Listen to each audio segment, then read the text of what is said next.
Assalamualaikum warahmatullahi wabarakatuh.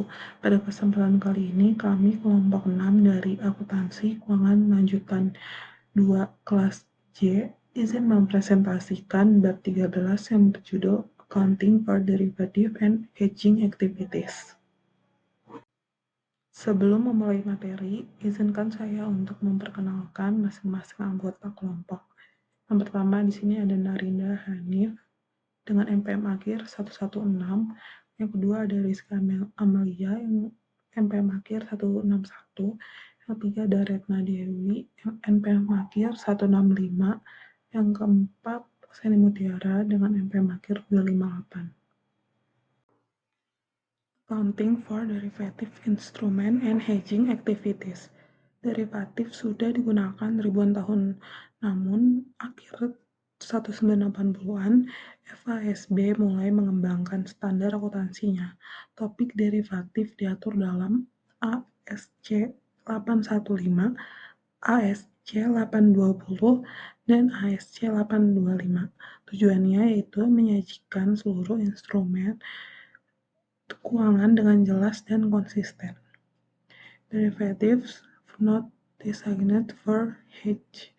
Perusahaan bisa memegang derivatif untuk spekulasi atau hedging tanpa menunjukkan sebagai hedge formal.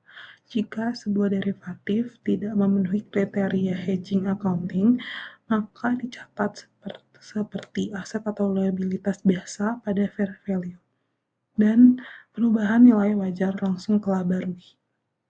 Jika perusahaan berniat menggunakan derivatif sebagai hedge dan memenuhi syarat, maka perlakuan hedge accounting dapat digunakan. Hedge accounting. Tujuan utama GAAP yaitu mencerminkan aktivitas derivatif dalam mengurangi risiko. Untuk penyajian yang tepat, perubahan nilai wajar dari item yang di-hedge dan dari derivatif harus dicatat dalam periode yang sama. Investor harus dapat menilai efektivitas strategi hedging. Hedge accounting berarti mencatat perubahan nilai dalam item yang di-hedge dan instrumen hedging dalam periode yang sama. GAAP ASC 815, 10, 85, 10, 15, 83. Karakteristik derivatif. Yang pertama itu memiliki satu atau lebih underlying dan satu atau lebih national amount atau ketentuan pembayaran. Yang kedua, tidak membutuhkan investasi awal atau investasi awal yang lebih kecil dibanding kontrak lain dengan perubahan risiko pasal serupa. Yang ketiga, memiliki ketentuan penyelesaian neto atau dapat dipenuhi melalui penyampaian aset yang secara ekonomi setara dengan net settlement. Dokumentasi formal untuk hedge accounting. Dokumen harus menjelaskan yang pertama, hubungan antara hedge item dan instrumen derivatif. Yang kedua, tujuan manajemen risiko dan strategi hedging. Yang ketiga, identifikasi komponen, yaitu instrumen hedging, item yang di-hedge, dan jenis risiko. Keempat, untuk fair value hedge, cara mengurangi efektivitas dalam mengimbangkan perubahan nilai wajar. Yang kelima, untuk cash flow hedge, yaitu cara mengukur efektivitas dalam mengurangi variabilitas arus kas. Manajemen harus membuktikan bahwa derivatif sangat efektif mengurangi risiko yang diidentifikasi. Types of hedge accounting. Types of hedge accounting, yang pertama itu ada fair value hedge accounting. Digunakan ketika item yang di-hedge adalah aset atau liability yang sudah ada atau komitmen tetap, firm commitment.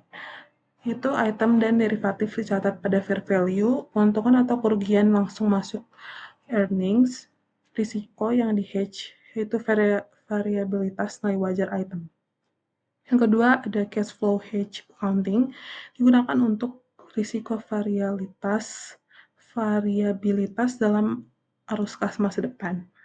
Liabilitas suku bunga variabel, transaksi forecast pembelian atau penjualan yang diperkirakan. Derivatif dicatat pada fair value, tetapi gains or losses-nya efektif ditangguhkan dalam other comprehensive income atau OCI sampai transaksi terjadi.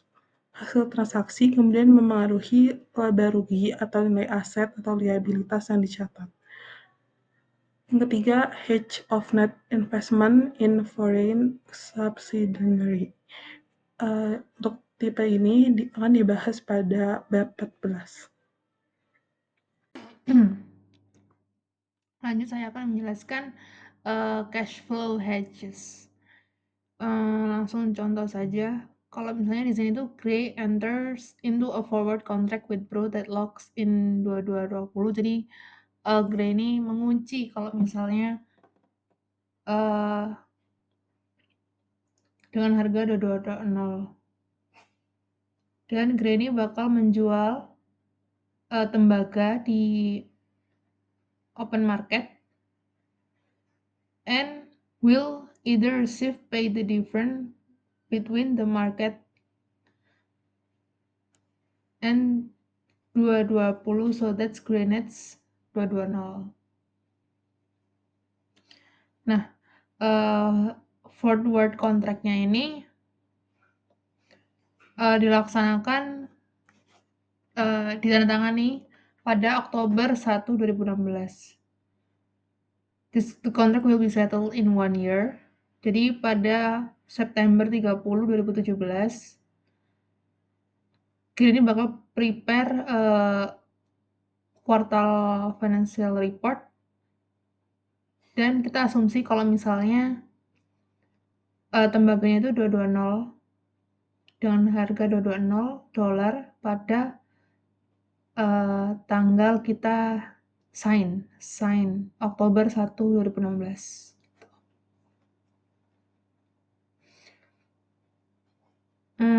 Jadi kalau dilihat di sini pada Oktober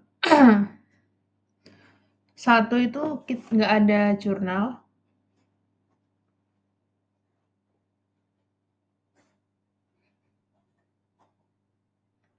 Oh ya, recall the purpose of this contract is untuk memitigasi resiko of revenue price fluktuasi related to anticipated or forecast transaction, the production sale of copper.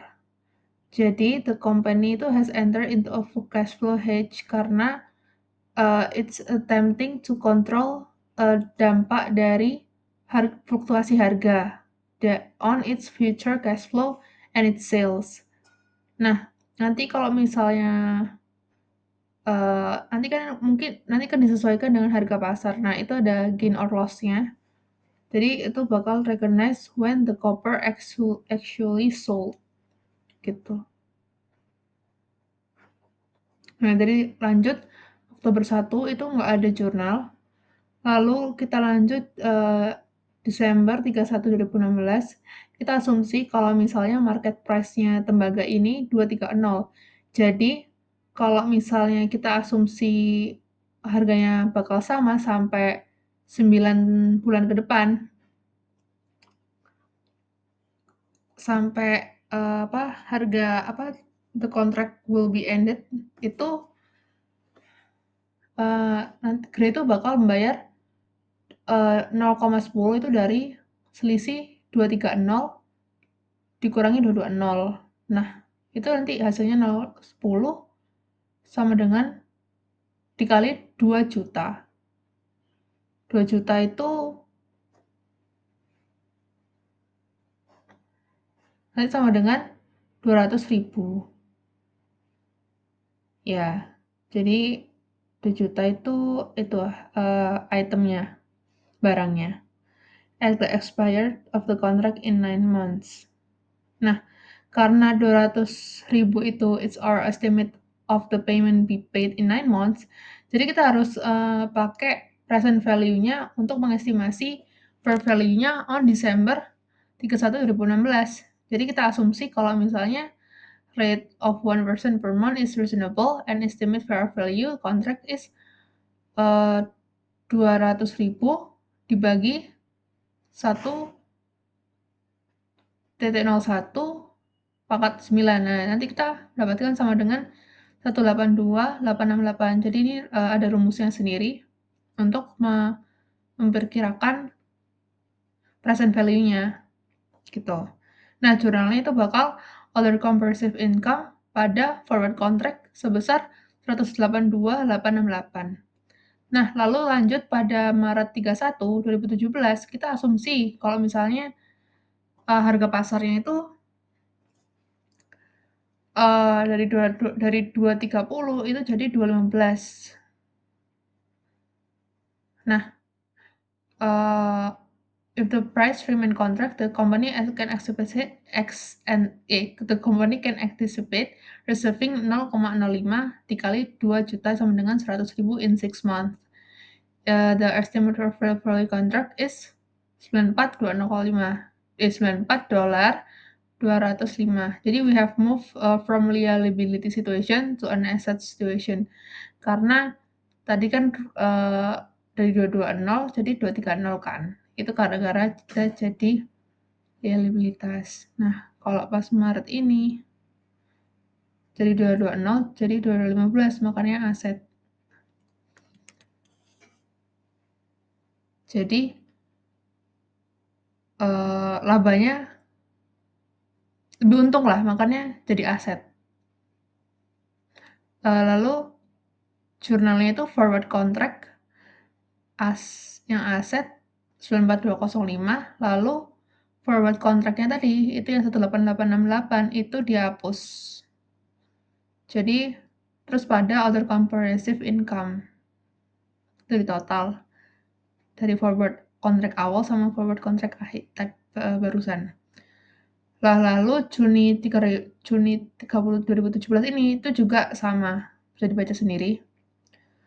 Lalu September 30 2017 itu assume that the company produced the copper this quarter and sold it on September 30 2017. The market price of the copper is 230. Nah, Gray ini sells the copper in the market 230 and will settle forward contract by paying Bro 200.000. Jadi nanti jurangnya mendapatkan cash pada sales itu sebesar 4.600.000, lalu cash COGS pada inventory sebesar 4 juta. Nah, untuk entries to ini 4.600.000 kalau misalnya kita nggak meng-hedge. Nah, karena kita meng-hedge, jadi ini kita ada jurnal lagi tambahan, journal entries to record settlement of forward contract. Nah, sales-nya ini sales 200.000, other comprehensive income 194.118, ada cash 200.000 dan forward contract 194.118. Nah, the effect of this strategy is to report gross profit 400.000 and sales are 4.400.000. Jadi salesnya 4.600.000 tadi yang di kredit dikurangin yang di debit jadi 4.400.000. And the COGS is 4 juta. Nah, lanjut kita di fair value hedge.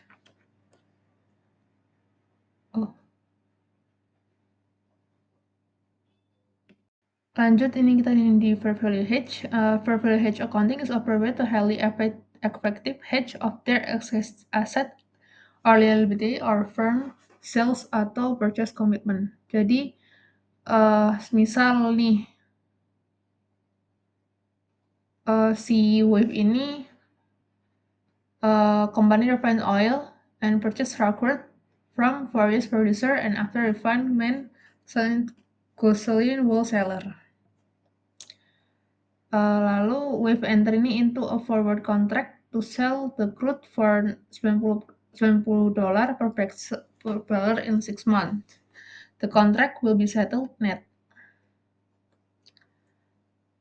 Nah, misal if the market of the crude stays $92, then Wave will pay $2 kali 100.000 900.000. Nah, tapi the payment will be occur in 4 months. Jadi kita harus tahu estimasi value of the contract pada Desember 31, 2016. Nah, seperti itu. Jurnalnya nanti loss on forward contract pada forward contract. Lalu yang inventory kan kalau misalnya the inventory change. Nah, yang inventory ini bakal dapat gain. the inventory will be increased 200.000. Jadi kalau misalnya harganya di atas 90, web ini bakal membayar selisih ke lawan crude-nya itu inventory-nya, karena crude inventory-nya crude inventory-nya lebih mahal. Nah, jika harganya itu di bawah 90, web itu bakal menerima selisih dari lawan kontrak. Tapi kerugian bersedia itu ditutup keuntungan di kontrak forward. Nah, lanjut yang inventory ini sudah ya. Lanjut, notice the internal carrying value is now 8.800.000. Nah, nanti pada Maret 31, 2017, the spot price itu 89. Jadi yang tadi 90 kan awalnya kan settle-nya 90 ya. Jadi then Wolf will receive 100.000 in 1 month. The estimated value of the forward is ini sebesar 99.010. Jadi nanti jurnalnya forward contract, terus forward contract yang tadi awal 192, terus nanti kita dapat gain sebesar 291.206. Nah, the inventory, nanti jurnalnya loss on inventory pada inventory sebesar 300.000. Jadi 92 dikurang 89.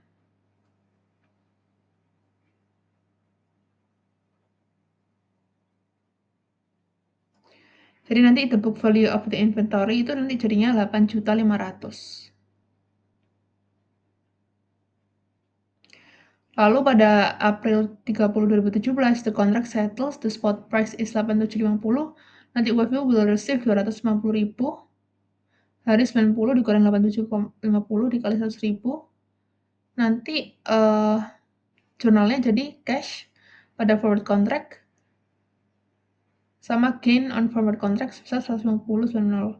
Jadi 250, 10-nya itu yang tadi di awal, yang pada Maret.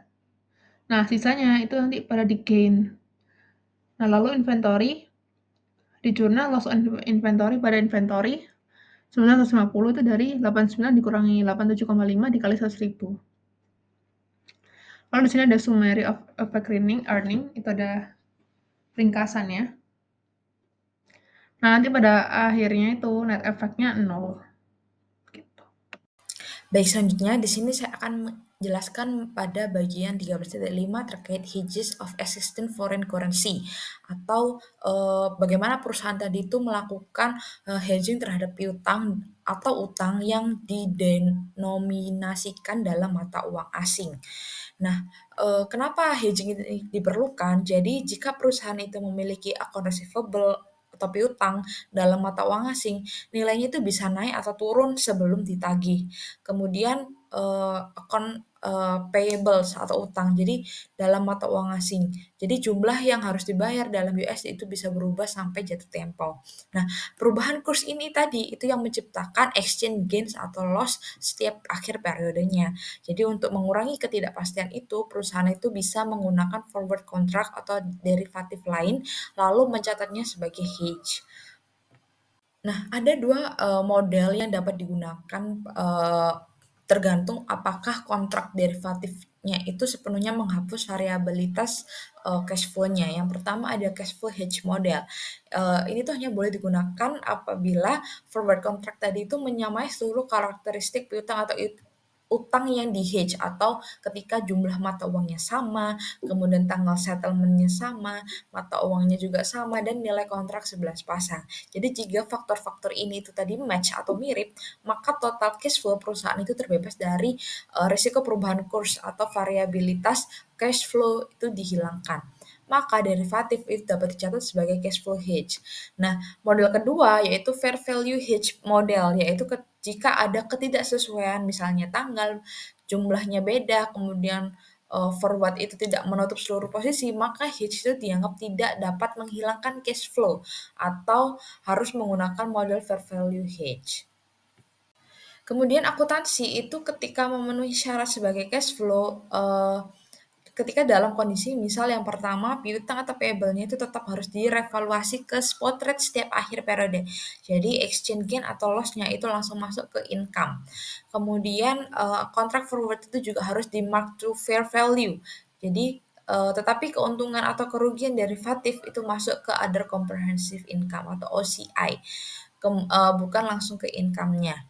Kemudian pada tanggal laporan sebagian OCI itu direklasifikasi ke income. Jadi jumlah yang direklasifikasi itu harus mengoffset exchange gain or loss dari piutang atau utang, sehingga net effect di income itu hanya menampilkan biaya hedging atau diskon preminya.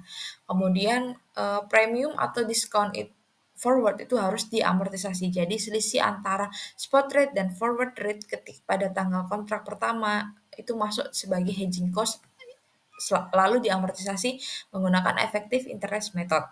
Kemudian di sini juga ada contoh, misal di sini perusahaan itu memiliki piutang 100.000 euro dengan spot rate-nya 1,65, nilai awal 165. Maka pada akhir periode spot rate-nya itu 1,66. Jadi piutangnya itu naik, ada exchange gain 1.000 masuk ke income, forward kontraknya turun, maka OCI-nya itu debit sebesar 1.683. Maka untuk cash flow hedge-nya itu perlu di-offset. Jadi OCI sebesar income 1.000 exchange loss untuk menetralkan exchange gains-nya. Nah, sisa OCI ini adalah amortisasi diskon atau kerugian hedge-nya. Hasil akhirnya laba rugi karena fluktuasi kurs itu nol di offset, income hanya mencerminkan hedging cost-nya itu saja. Jadi pada bagian ini itu menjelaskan perlakuan akuntansi khusus ketika suatu forward contract digunakan untuk menghedge piutang atau utang dalam mata uang asing. Jadi ketika seluruh critical terms antara derivatif dan posisi yang di-hedge itu cocok, maka hedge dapat digunakan menggunakan model cash flow hedge. Dalam model ini, piutang atau utang tetap direvaluasi ke spot dan menghasilkan exchange gain atau loss ke income. Tetapi kalau keuntungan atau kerugian derivatif disimpan sementara di OCI dan sebagian direklasifikasi untuk mengoffset gain atau loss tersebut. Jadi dengan demikian fluktuasi kurs tidak lagi mempengaruhi laba dan income. Jadi hanya mencerminkan biaya hedging berupa amortisasi diskon atau premi. Jadi jika termsnya tidak cocok, hedge harus menggunakan fair value hedge accounting. Nah, materi selanjutnya ada footnote disclosure requirement. Itu perusahaan harus menjelaskan bagaimana derivatif digunakan dalam strategi manajemen risiko, termasuk jenis risiko yang di-hedge dan cara hedging yang dilakukan. Kemudian cara menilai efektivitas hedge pada awal dan selama periode hedge. Kemudian ada fair value hedge, itu pengungkapannya melalui keuntungan atau kerugian bersih yang masuk laba periode berjalan. Pemisahan bagian inefektif dan bagian derivatif yang tidak dinilai dalam efektivitas hedge. Kemudian ada cash flow hedge, itu harus mengungkapkan yang pertama ada gain loss akibat inefektivitas. Kemudian ada gain or loss, itu derivatif yang dikecualikan dari penilaian. Kemudian lokasi penyajian dalam laporan keuangan, tambahan informasinya ada kapan OCI itu reklasifikasi ke laba rugi, estimasi reklasifikasi 12 bulan ke depan, dan dalam periode perusahaan melakukan hedging terhadap transaksi perkiraan, gain or loss yang akan reklasifikasi jika transaksi tidak terjadi. Kemudian materi International Accounting Standard, perbandingan antara IAS 32 dan IAS 39. Jadi IAS 32 itu mengatur klasifikasi instrumen keuangan antara liabilitas dan ekuitas. Kemudian pengungkapan luas tentang instrumen keuangan dan fair value. Nah, IAS 39 itu mengatur definisi derivatif, pengakuan, pengukuran, dan syarat hedge accounting. Dan penilaian aktivitas hedge itu 80-125% mirip GAAP. Nah, perlakuan fair value hedge dan cash flow hedge hampir sama dengan GAAP. Nah, perbedaan utama dengan GAAP itu firm commitments-nya. GAAP itu hanya fair value hedge, sedangkan IFRS itu boleh fair value hedge atau cash flow hedge.